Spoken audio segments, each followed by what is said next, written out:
머니데이 스테이션 금요일에 함께하는 분이죠. 이원금 박사님과 함께 오늘 이야기 나눠보도록 하겠습니다. 박사님 안녕하세요. 안녕하세요. 이번 주가 참 또 이슈가 많았습니다. 딥시크, 관세, 거기뿐만 아니라 재건 관련해서도 종전 이슈도 계속 나왔고요. 월요일에는 우리 시장이 좋진 않았지만 그래도 나머지 장은 나쁘지 않았나 싶습니다. 어떻게 이번 주 시장 바라보셨나요? 다 말씀해 주셨는데 벌써.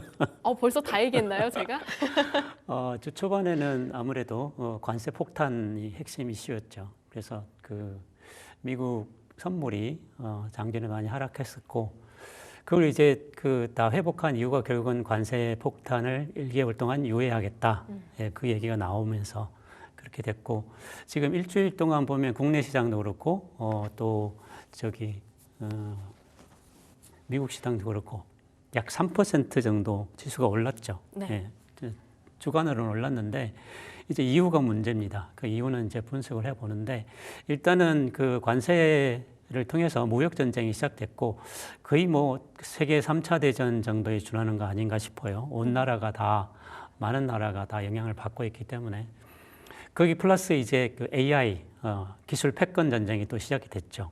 딥시크를 시작으로 했는데 지금 미국 쪽에서 정부라고 할 수는 없고요. 미국 쪽에서 딥시크에 대한 해킹 시도가 100배 이상 늘어났다고 해요. 그리고 이제 여러 가지 문제점들을 또 캐내고 또 그 문제점에 대해서 각국에서 또 보호 조치를 취하고 있죠. 우리나라도 이제 각 부처가 사용 못하게 하고 있는 부분도 있고, 이렇게 보면 AI 패권 전쟁이 상당히 좀 심각한 수준까지 갔다 이렇게 봅니다. 그리고 이제 근본적으로 AI가 이제 많은 사회적으로 문제성을 안고 있다, 그런 점도 있고요. 근데 이런 복잡한 환경이 결국에는 새로운 질서를 찾아가는 과정이다, 그렇게 봅니다. 네. 새로운 지수를 찾아가는 과정이다, 이렇게 말씀 주셨는데 이번 주는 특히 정말 힘들었었던 삼성전자가 다시 한번 기대감을 물씬 받아가는 한 주이지 않았나 싶기도 했고요. 무엇보다 2,500선이라고 하는 그 자리가 약간은 부담스럽기도 한 것 같습니다. 기술적으로 봤을 땐 어떤가요? 기술적으로 부담스럽지는 않아요. 그러면 쭉 올라가기에 괜찮은 자리라고 보시나요? 일단 두 가지 측면이 있는데 차트를 보면서 한번 기술 분석을 해볼까요? 일단 미국부터 보겠습니다. 컴퓨터 화면 보여주시죠. 일단 아래 꼬리 달린 것들이 계속 위로 향하고 있죠. 저점이 높아지고 고점이 높아진 형국이고, 마지막 일봉은 지금 현재 진행되고 있는 S&P 선물이에요. 그래서 지금도 돌아가고 있기 때문에 이렇게 보면 차트에서 노란 원이 3개잖아요. 고점 자리. 한 번 시도했고, 2번 시도했고, 3번 시도했다가 다 무너졌어요. 다 음봉으로 무너졌어요. 그래서 대개 이렇게 3번씩 시도했고 빠지지 않을 경우에는 한 번 더 시도를 합니다. 원래 제 경험상 그래요. 네. 그래서 한번 딥시크에 한 번 내려왔다가 그 지점까지 다시 조정을 했죠. 관세는 원래 예정된 건데도 관세 빌미로 하락했다가 다시 반등을 했는데, 그래서 여기 앞에 보면 내려왔다가 한 번, 2번, 3번째 올라가잖아요, 그죠? 예. 이게 이제 패턴이거든요. 근데 올라가서 또 똑같은 패턴을 또 한단 말이죠. 고점이 낮아지면 한 번, 2번째예요. 그러네요. 네, 재밌어요? 네, 이제 저기 올라가면 되는구나 싶은데요. 네, 여기서 이제 만약에 3번 왔다가 갈 것이냐, 아니면 여기서 그냥 뚫고 갈 것이냐, 그건 이제 매니저의 마음이에요. 이번 금요일에 또 이벤트도 있으니까. 그래서 전반적으로 보면 제가 AI한테 물어봤더니 조정의 가능성이 좀 있다라고 자꾸 얘기를 해요. 네. 근데 딥시크 이후로 AI가 데이터를 잘 못 가져와요. 이제 상당히 중요한 데이터들이 지금 접근을 못 하고 있고 웹서핑만 하고 있는 거 보면 정확성이 없어요. 그래서 AI로 분석하는 거 맞지 않는 것 같고, 그래서 기술적 분석으로 보면 일단은 그냥 제가 이제 후반부에 예측 그림을 그릴 텐데, 지금은 좀 갈등하고 있는 부위고 여전히 고점 부근에서 놀고 있기 때문에 피로도가 있다. 예, 기술적으로는 그런 상황이고, 그러면 이제 한국은 어떠냐? 한국은 이미 내려왔잖아요, 그죠? 네. 이미 내려와서 바닥을 다지고 있는 상황이라 미국과 반대예요. 미국 차트를 꼭 뒤집어 놓은 것 같은 그런 형국이죠. 그래서 지금 한국은 여기 바닥 한 번, 2번, 3번, 이걸 이제 뭐라고 그러는지 아시죠? 역해대한 실력, 머리와 어깨 두 개가 만들어졌단 말이에요. 그러면 이제 올라가는 게 정상인데 이제 여러 가지 국내의 상황이 있고 또 우리 국내의 정치적인 문제, 또 지정학적인 문제, 또 삼성전자의 문제 여러 가지가 있어요. 그래서 이런 것 때문에 바로 치고 가지 못하는 거고, 그래서 여기서 오늘도 이제 이 지수가 약간 요거는 아침에 한 건데 음봉이잖아요. 음봉을 만들고 있는 상황인데 그래도 올라왔어요. 주간으로 약 3% 정도 올라온 상황인데 음봉으로 올라왔잖아요. 별로 좋지 않은 모습이거든요. 그래서 일단은 우리나라도 상승에 대해서 갈등을 하고 있고 좀 더 바닥을 다져야 시간 조정을 해야 될 것 같기도 합니다. 그런 상황에서 보면 아직도 공격적인 투자를 하기는 이 위치는 좀 부족하다. 그렇게 볼 수 있을 것 같아요. 그리고 삼성전자도 한번 볼게요. 네. 우리 코스피 지수랑 비슷하죠. 아무래도 네, 아무래도 삼성전자가- 비중이 크니까. 비중이 네, 크니까요. 그래서 삼성전자가 미래 먹거리를 확실하게 이제 확보하느냐, 이게 이제 핵심인데 여전히 조금 이제 그 노력하고 있는 단계라고 볼 수 있죠. 이재용 이제 사법 리스크가 없어졌고 과연 어떻게 이제 진행될지가 핵심 관건인 것 같은데, 그래서 두 개가 삼성전자와 지수가 같이 일단 상승의 빌미를 찾아야 될 것 같고, 거기에 또 미국의 지수도 같이 디커플링이 벗어나고 커플링을 해주면 우리가 바닥을 벗어날 수 있을 것 같은데 여전히 하락의 가능성도 내포를 하고 있습니다. 특히 이번에 나온 뉴스를 보니까요, 관세 얘기를 해주셔가지고요, 미국이 지난해에 이제 무역 적자가 사상 최대치를 기록했다고 합니다. 그럼 사실상 대미 흑자국을 대상으로 관세에 대해서 부담을 좀 키우는 거 아니냐, 이런 우려감들도 있는 것 같은데 관세 전쟁이 좀 언제까지 이어질 거라고 전망하시는지도 궁금한데요. 관세 전쟁은 꽤 오래 걸리겠죠. 물론 이제 그 1개월 유예한 것이 계속 유예되지는 않을 거니까 계속 될 텐데, 이미 뭐 중국하고의 관세 전쟁은 사실 2018년부터 시작된 거라고 볼 수 있거든요. 그래서 이제 주변국에 이제 흑자를 내고 있는 국가를 먼저 하나씩 치고 있는데, 멕시코, 캐나다는 25%, 중국은 10%그 정도인데, 결국에는 미국이 그 흑자를 자기 나라 흑자로 어떻게 바꿀 것인지, 그게 핵심 이제 그 무역 전쟁의 목표인데, 근데 반면에 이제 캐나다도 이제 보복 관세 얘기를 했었어요. 지금 유예됐지만. 그리고 또 중국 같은 경우는 WTO 제소까지 하겠다. 그리고 다양한 또 보복을 하겠다라고 이제 이미 실행에 옮기고 있고, 그 나머지 순서가 뭐냐면 아시아 쪽이거든요. 네. 중국을 제외한 아시아, 대만, 베트남, 한국 이런 수술이 이제 순서대로 올 텐데, 아무래도 이제 그 주변국을 먼저 세팅을 하고 우리한테 올 텐데, 그래서 아무래도 우리도 그 대비를 해야 되고, 이런 것들이 결국 우리 정시가 반등하지 못하는 핵심적인 요소라고 볼 수 있을 거예요. 그래서 그 외에도 이제 EU까지도, EU가 오히려 우리보다 더 이제 흑자가 많죠. 그래서 EU 쪽에서도 상당히 반발이 심하고, 결국엔 뭐냐면 미국과 비미국 국가 간의 전쟁이란 말이에요. 세계 전쟁이 돼버린 거예요. 그래서 그 전체적으로 그 갈등이 일어난다는 자체는 일단은 그 지수의 불안적인 요소, 뭐 경제제도 불안하지만 지수에도 불안정한 그런 요소가 된다, 그렇게 보고 혹시나 결국에는 상처만 남지 않을까 하는 염려를 해봅니다. 과거에는 좀 어땠나요? 과거에도 이런 관세 전쟁이 몇 번 있었던 걸로 알고 있는데요. 과거에 여러 번 있었죠. 그 여러 번 있었는데 전체적으로 보면 일단 관세 전쟁이 일어나면 교육이 감소될 거거든요. 그죠? 네. 교육이 감소되면 또 자국 내의 생산량이 또 감소되고 결국 경제적인 그 부정적인 결과로 이어지는데, 대표적인 게 1930년도에 스무트 홀리 관세법이 시행이 됐는데, 그 당시에 이 관세법 때문에 대공황이 더 악화가 된 사례가 있거든요. 그래서 트럼프 1기, 2기도 마찬가지고 세부적으로 한번 역사적인 사례를 살펴볼게요. 이제 스무트 홀리 관세법은 1930년도였는데 1929년에 대공황이 있었어요. 그래서 그 이후에 급격하게 보호무역주의로 변합니다. 네. 그래서 내용이 뭐냐면 2만 개 이상의 수입품에 대해서 최고 60% 관세를 부과한다. 지금 25% 비교가 안 되죠. 비교가 안 돼요. 엄청난 관세를 부과했는데 결국 세계 무역이 급감을 합니다. 급감을 하고 4년 후엔 1934년까지 미국 수출이 61% 감소합니다. 관세 매긴 퍼센트만큼 수출이 감소한 거죠. 예. 그러면 결국 미국에는 부정적인 결과가 온 거죠. 그래서 그 외에 유럽, 캐나다, 일본 등에도 이제 보복 관세를 막 부과하게 되고요. 그렇게 해서 이제 글로벌 전체가 보호무역주의, 지금도 약간 비슷한 형태로 가고 있잖아요. 그렇게 해서 경제가 악화가 됐어요. 그게 첫 번째 사례고, 그리고 니선 쇼크라고 1971년도인데 이거는 이제 미국 지금이랑 또 목표가 같아요. 미국의 무역 적자가 증가되니까 달러 가치가 하락된 거죠. 그래서 일본이나 서유럽 제품에 대해서 10% 관세를 매기는데요.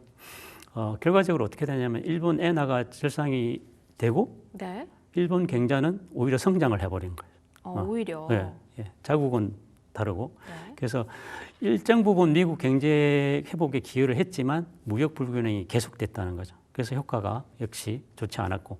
이제 세 번째 사례는 뭐냐면 일본과의 관세 전쟁인데 그 반도체하고 자동차 일본이 한참 잘 나갈 때 그때 이제 관세 전쟁을 한 게 1980년대 90년도인데 배경이 뭐냐면 일본의 대미 수출 증가로 인해서 무역이 너무 불균형화됐다. 그거였어요. 그래서 자동차와 반도체 제품에 대해서 수입 제한을 하고 관세를 부과했던 건데 결국 일본이 이제 그 약간 고개를 숙이고 자동차 업체에 대해서 자발적으로 수출 제한을 요구하기도 하고 또 미국에 공장을 세우고 우리 익숙한 거예요. 과거에 있었던 일이에요. 예, 그렇게 해서 이제 그렇게 해갔는데 그 계기로 해서 일본은 오히려 글로벌화가 된 거죠. 시장이. 예. 그래서 위기는 항상 그 반대편에서 잘 활용하면 기회가 될 수 있다는 그 사례고 그리고 중국과의 이제 무역 전쟁은 그 코비드, 네. 코로나 이전부터 계속된 상황이에요. 2018년부터 지금까지 계속되고 있는데 결국 중국의 불공정 문제 그리고 지적재산권 침해 문제로 핵심적인 이제 그 다툼이 있었고 결국에는 2018년에도 25% 관세를 매겼습니다. 중국산 제품에 대해서. 그 뒤에 이제 2020년에 1단계 무역 합의가 체결되면서 조금 소강 상태였는데 결과적으로 어떻게 되냐면 미국은 농민들이 피해를 보고 중국은 제조업이 둔화되는 그런 피해를 서로 본 거예요. 그러니까 싸움은 항상 부정적인 네. 상처를 남기게 돼 있습니다. 그래서 이런 부분들을 보면 결국에는 뭐냐면 이게 전쟁이 아니고 서로 협의를 통해서 또 합리적인 방법을 통해서 가는 게 윈윈 전략이 되는 건데 지금 가는 형태를 보면 윈윈 전략이 아니고 상대편에게 상처를 줄 수 있는 거다 그렇게 보고 있습니다. 네, 서로가 상처를 입을 수밖에 없는 그런 관세 전쟁 사이인데 어쨌든 그 관세 칼의 끝은 지금 미국이 중국을 향해 있다. 그렇죠. 이런 생각이 듭니다. 특히 트럼프 행정부 1기 때 우리 지수가 크게 흔들리기도 했다고 하는데요. 지난 1기 때의 흐름은 어땠는지도 좀 가볍게 짚어볼게요. 트럼프 1기 때도 관세를 가지고 이제 많이 흔들었죠. 특히 중국을 흔들었고 우리가 이제 대중국 수출이 많은 국가니까 또 우리 자체 제품도 또 통제를 했었고 그래서 우리나라 기업이 타격을 받으면서 자동적으로 우리 지수도 경제 성장에도 타격을 받았는데 경제 성장률이 그전에는 2.9%였다가 그 몇 년 뒤지 그 다음에 바로 2%로 하락을 했어요. 네. 예, 그리고 종합 지수도 23%가 추락을 했죠. 예, 그래서 그 경제적인 타격 그리고 지수 타격은 이번에도 여김없이 올 것 같은데 미리 조정했다는 부분이 또 하나의 그 점으로 남아 있고 그 재미있는 거는 그 2018년도에 이제 트럼프 1기가 시작됐는데 그 한 해 전인 2017년도에 외국인이 우리 그 종목 주식을 한 6.5조를 매수를 했어요. 네.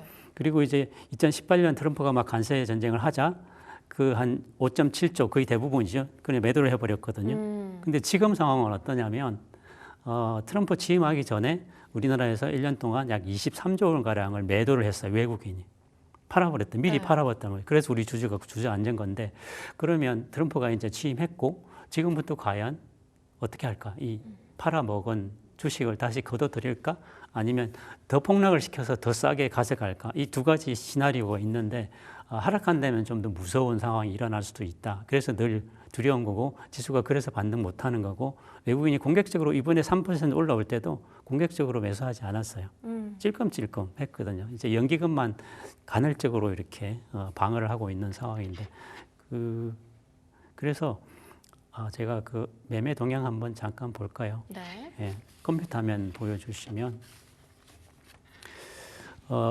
그 화살표 큰 거 그쪽이 이제 이게 연기금, 코스피인가요? 네, 코스피, 예, 종합 주식 종목이에요. 네. 연기금이 계속 순매수는 하고 있어요. 근데 이게 별로 크진 않죠. 막 1조씩 매수하면 얼마나 좋겠어요. 근데 이제 연기금 운용상 그렇게 많은 금액을 또 매수 못하고 10에서 15% 정도만 주식으로 할 수 있기 때문에 이렇게 야금야금 하고 있고요. 나름대로 역할은 하고 있다고 봅니다. 지수는 지켜야 되고 그래서 늘 여기 이제 외국인과 개인 보면 기관은 빼셔도 됩니다. 외국인과 개인은 보면 항상 반대예요. 올라갈 때 개인은 팔고 외국인은 사고. 근데 이번에 올라갈 때 보면 이 3거래일 동안 외국인이 얼마 안 샀어요. 그래서 좀 약한 음봉으로 올라가는 그런 모습을 보인 것도 이런 이유가 있지 않나 그렇게 생각합니다. 네, 지난 일기 때 20% 넘는 지수의 폭락이 있었는데 또 이번에는 작년 하반기에 워낙 외국인들의 매도세가 강했었고 지금은 또 수급이 어찌 보면 들어오는 상황. 그럼 이 기의 전망은 지난 일기 때와는 좀 다를 수 있다. 이렇게 긍정적으로 평가할 수도 있을까요? 긍정적으로 봐야죠, 일단. 어, 그렇게 됐으면 좋겠고. 저도요. 자꾸 그렇게 희망을 하면 현실이 그렇게 되니까. 근데 이제 하나 걱정이 되는 건 뭐냐면, 국내 시장도 이제 개인들이 많이 몰려 있지만, 미국 시장에서 개인들이 매수한 종목이 참 많아요. 그건 뭐 20, 30조 가량이 되는데, 네. 특정 종목은 30% 이상의 지분율을 가지고 있대요. 서학 개미들이. 네. 예, 그 정도면 상당히 좀 과열된 양상을 보이는 거고 이렇게 이제 몰려서 다니면 기본적으로 메이저는 그 몰려서 다니는 사람을 사냥감으로 삼습니다. 그래서 언젠가는 하락할 수 있고 그 조정이 깊어질 수 있다는 거죠. 그래서 그 매수한 그 사람들이 손실 볼 때까지 손절할 때까지 하락하기도 하는 그런 이제 무서운 메이저들이기 때문에 그래서 좀 조심해서 하셨으면 좋겠고요. 그러니까 이런 여러 가지 부분 주식뿐만 아니라 ETF 다른 것까지 다 매수한 물량이 너무나 많기 때문에 좀 해지를 하시거나 아니면 물량을 좀 조정하시거나 했으면 좋겠습니다. 예. 네, 외국인들이 우리 시장을 매수하곤 있지만 그 규모가 크진 않다라고 말씀을 해주시기도 하셨고요. 또 미국도 최근의 지수 흐름들을 보면 약간의 변동성이 크다. 이전만큼의 힘은 조금 꺾인 것 같다라는 생각도 들곤 합니다. 그래서인지 안전자산에 대한 선호도도 높아지고 있죠. 금값이 계속 천정부지로 치솟고 있는데 지수가 하락할 때 어떤 식으로 대비하면 좋을지 그런 방안도 있을까요? 하락을 기대하는 건 아니지만 네. 항상 우리는 올라갈 때도 하락을 대비한 준비는 해야 되니까 네. 많은 분들이 이제 거기 개인들이 특히 주식 투자를 하면서 위험 관리를 잘 안 하십니다. 주로 이제 몰빵하고 대박을 먹어야 하니까. 그래서 일단 하락할 때는 그게 치명타가 되기 때문에 하락할 때 우리가 어떻게 대응해야 될지 기본적인 몇 가지를 좀 말씀을 드릴게요. 좀 그 상식선에서 기억해 주시면 좋겠고요. 보수적인 전략, 공격적인 전략 또는 해지 전략 또는 대체 투자 이런 종류가 있을 텐데요. 일단 보수적인 거는 지금 가지고 있는 물량에서 30에서 50% 정도를 현금화하는 건데 막 더 올라갈 것 같으니까 현금화 못 하실 거예요, 아마. 그렇죠?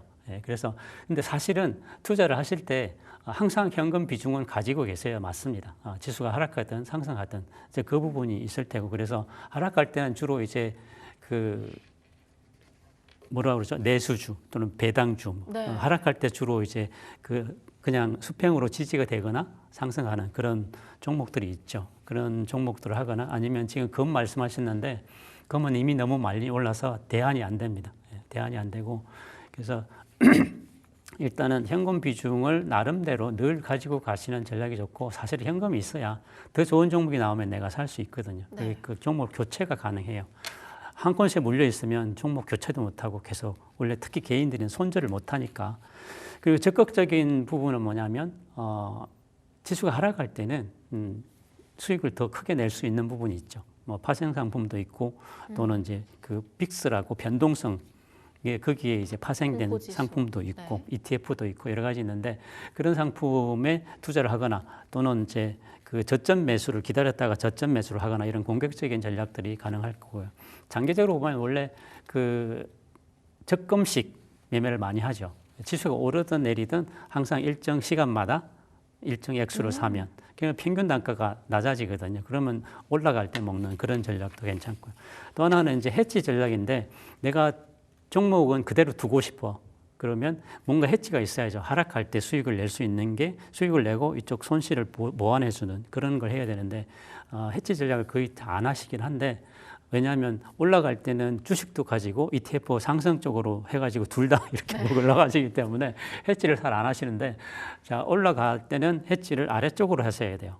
인버스 쪽으로 하셔야 되고 그런 부분이 하락이 확인되고 나서는 반드시 그렇게 하셔야 되고 아니면 현금화를 조금 하시거나 그런 부분이 있고 또는 뭐 그 포트폴리오를 분산해 줄 수 있죠. 배당주나 뭐 내수주하고 일본 종목을 할 수 있고 또 비트코인으로 가서 뭐 일부 또 대피할 수 있는데 저는 비트코인은 추천하지 않습니다. 네. 그 대체 투자도 이제 배당주나 이제 부동산이나 뭐 아예 다른 쪽으로 가서 수익을 취하고 나중에 돌아오는 방법도 있을 테고 그런 부분들이 있으니까 염두에 두시고 혹시나 하락이 이제 확정이 되면 그때 저도 이제 분석을 해드리겠지만 그런 전략을 펴시는 게 좋겠죠. 네, 지금 해지에 대해서도 말씀 주셨고 지난주에 옵션에 대해서도 가볍게 네네, 짚어주셨는데요. 그렇죠. 네, 이런 옵션 파생 상품들을 잘 보면 시장에 대한 대응 방안도 새롭게 모색해 볼 수 있다. 이런 이야기도 들어봤었습니다. 맞습니다. 조금 더 구체적으로 이야기 들어볼 수 있을까요? 그래서 오늘은 우리 시장의 구조 네. 그리고 그 시장이 어떤 원리로 움직이는지를 간략하게 원래 이것도 1시간 동안 설명해야 되는 건데 네. 간략하게 말씀드릴 텐데 그림을 좀 보여주시죠. 자, 시장 구조를 보면 일단은 이제 주식이 있죠. 주식이 모여서 지수가 되는 거죠. 코스피 되고 코스닥이 되는데 이 지수에 따라 있는 파생 상품들이 있어요. 이제 가까이는 선물, 네. 그리고 주식 선물도 또 개별 종목에 따른 선물도 있어요. 매매는 잘 안 하시지만. 그리고 또 파생 결합 상품이라고 그래서 ELW, ETN, ETF 같은 것들이 또 있습니다. 그래서 이렇게 그 메인 주식 시장에서 파생된 것들이 이렇게 있고 그게 한 단계 더 나간 게 이제 옵션입니다. 주식 개별 종목에도 또 옵션이 있지만 이건 거의 뭐 매매가 안 되는 상황이고 그래서 지수에 붙은 선물 그리고 선물에 붙은 옵션이 있는데 이 옵션을 보면 여기 월물이 있고 주간물이 있잖아요. 그래서 매달 만기가 하나씩 찾아옵니다. 그게 이제 월물 옵션이고요. 그리고 매주 월요일과 목요일에 또 만기가 있어요. 그 주간 옵션이라는 게 있어요. 근데 미국은 어떠냐면 뭐 일주일에 2번씩 오는 게 아니고 원래 우리도 한 달에 한 번씩만 있었는데 얼마 전에 주간물이 생겼고 네.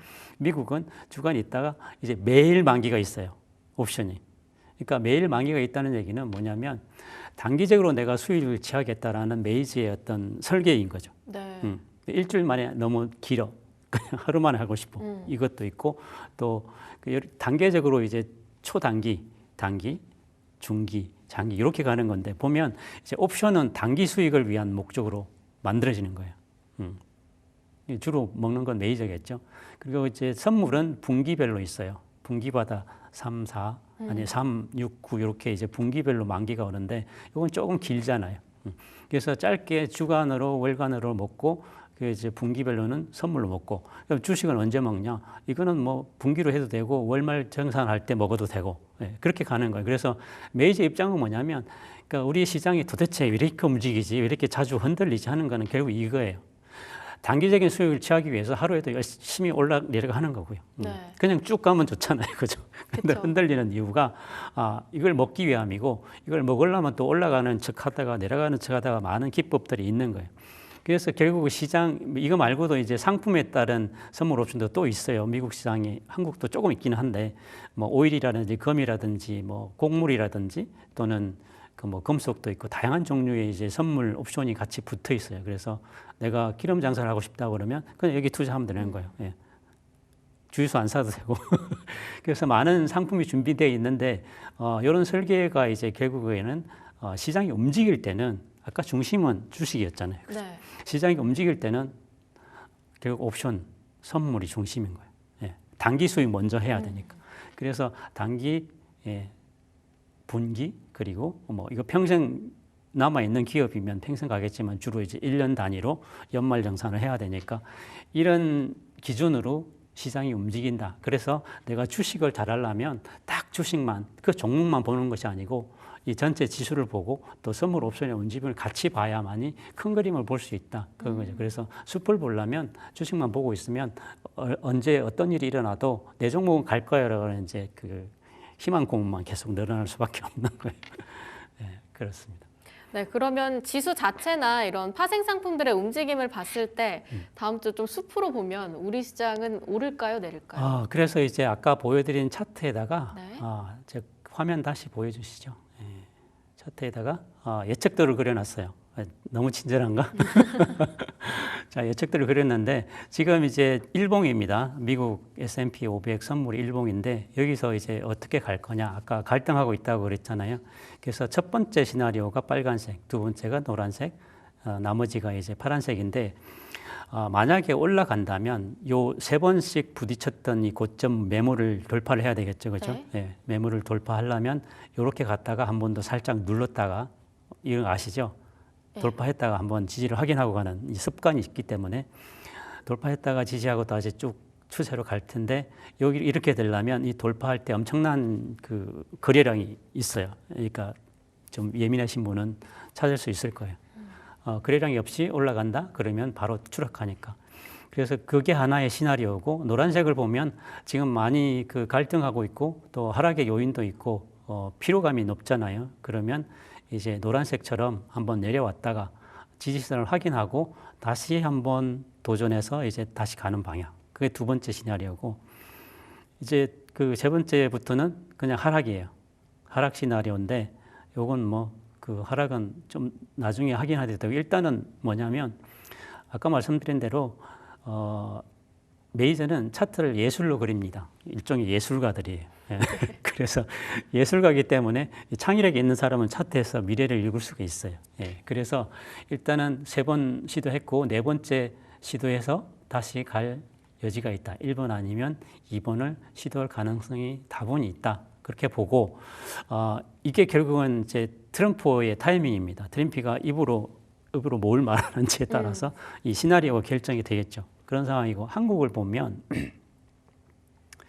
한국은 이제 이미 바닥을 다지고 있잖아요. 예, 딱 미국을 뒤집어 놓은 형국인데 좀 더 행보하다가 보시면 이렇게 바로 올라가면 좀 급해 보이지 않아요? 그죠? 예술적인 감각으로 보시면 더 올라갔으면 좋겠는데. 바로 올라가시면 좋겠지만 항상 시간이 걸립니다. 그래서 살짝 행보하다가 이렇게 올라가거나 또는 뭐 그 대외적인 악재가 등장하면 하락할 수도 있는 이런 시나리오가 가능할 테고요. 삼성전자도 마찬가지예요. 지금 이제 그 새로운 대안이 정말 그 정도면 대안이 될 만하다. 반도체든 뭐 여러 분야든 그런 대안이 될 만하다 그러면 가는데 차트상 지금 바로 올라가기는 힘들어요. 올라가도 여기 이제 6만 원 선에서 또 부딪힐 테고 그래서 행보 또 오르락 내리락 하다가 결국에는 상승 국면으로 갔으면 좋겠는데 미래 먹거리를 찾는 데 실패하면 지수와 동반해서 하락할 가능성은 다분히 또 가지고 있습니다. 외국인도 여전히 공격적인 매수를 안 하고 있기 때문에. 예. 네, 우선 오늘 저녁에 또 미국의 주요 고용 지표들 발표가 있으니까요. 관련한 사안도 한번 참고해 보시고 주말 사이에 트럼프 대통령이 또 어떤 말을 내뱉을지 모르기 때문에 이런 부분에 대한 약간의 보수적인 전략들, 관망세도 오늘 우리 시장에서 보여지고 있는 것 같습니다. 다음 주 증시 상황이 어떻게 될지는 모르겠지만 세 번째 시나리오가 아닌 첫 번째나 두 번째 시나리오처럼 긍정적인 우리 증시의 흐름을 기대해 보겠습니다. 지금까지 이원근 박사와 함께했습니다. 박사님 좋은 말씀 감사합니다. 네, 감사합니다. 성공 투자하십시오.